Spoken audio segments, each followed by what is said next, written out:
My name is MR Transit, and as part of our subway system analysis series on YouTube, where I take an in-depth, closer look at the subway systems all around the world.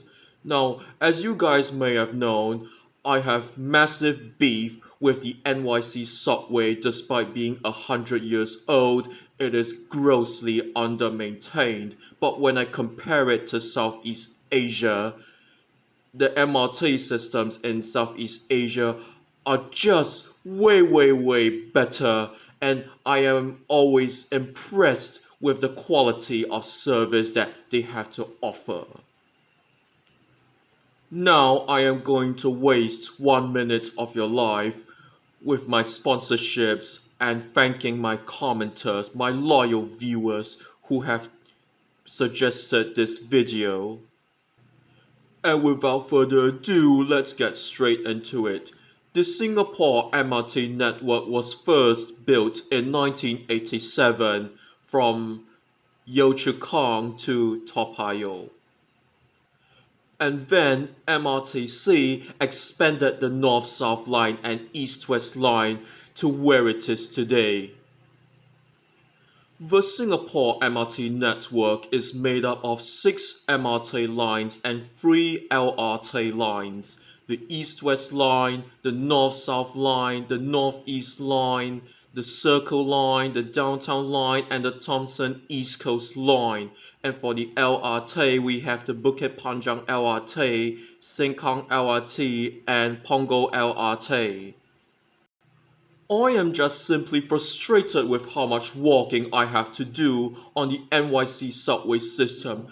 We have lots of major hubs like Orchard, Newton, Little India, Bugis, Promenade, Bayfront, Marina Bay, Harbourfront, Outram Park, Chinatown, and Dhoby Ghat. Do you see how many amazing hops, interchanges they have within the city centre? And let's conveniently forget that Newton and Tampines have access penalty, and let's just focus on the fact that Outram Park, Dhoby Ghat, and Marina Bay have 3 MRT lines within the same station box. Do you know how amazing that is?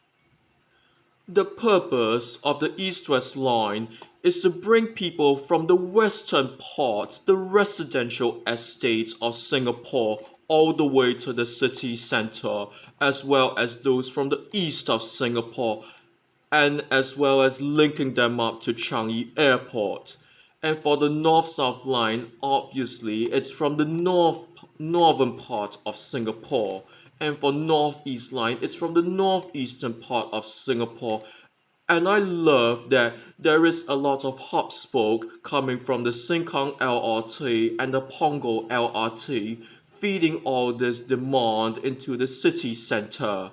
And the Circle line, I just love Circle lines because look at how many hub stations they have: Buona Vista, Harbourfront, Botanic Gardens, Caldecott, Bishan, Serangoon, MacPherson, Paya Lebar, Promenade, Bayfront, Marina Bay, and it's going to become a full circle. Do you see how amazing that is?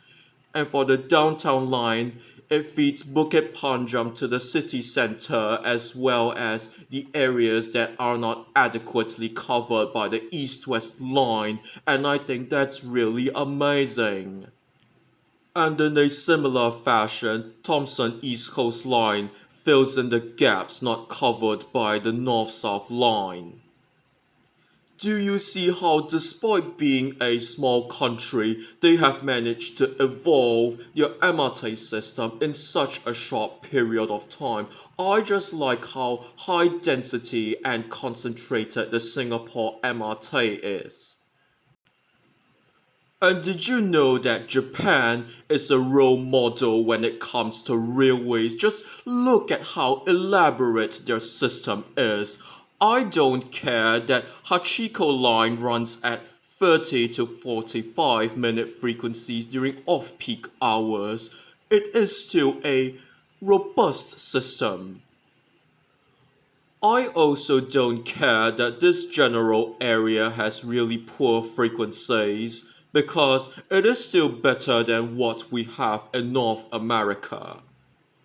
And I also don't care that Joban Line, despite being literally the only connector of this general area, runs 10 to 20-minute frequencies during off-peak and constantly gets delayed.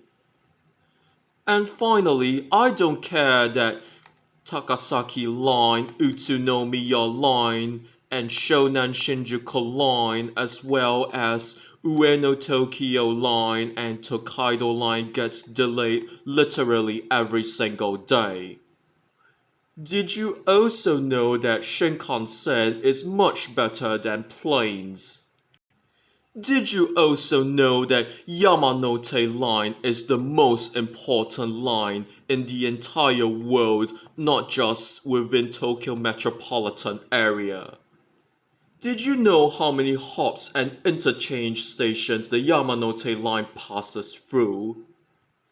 Did you know that Yamanote Line's purpose is to feed the minor stations within the circle onto the major stations like Ikebukuro, Shinjuku, Osaka, Shinagawa, Tokyo, Ueno, and Ochanomizu, as well as Akihabara? This feeds the passengers from the minor stations that I've been talking about to the major railway lines like Chuo Line Rapid, Tokaido Line, Sobu Line, as well as the lines that go to Omiya and beyond. And I think Musashino Line is a really great line that branches off into Tokyo as well as Kaihimakuhari. I do not care that the Tokyo station transfer is very long in terms of distance.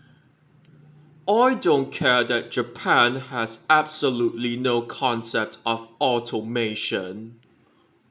I think Narita Express is the best express train service in the entire world because it literally feeds everyone to Narita Airport. Did you know that in Japan people always finish their ramen broth? I don't care if anyone tells me otherwise.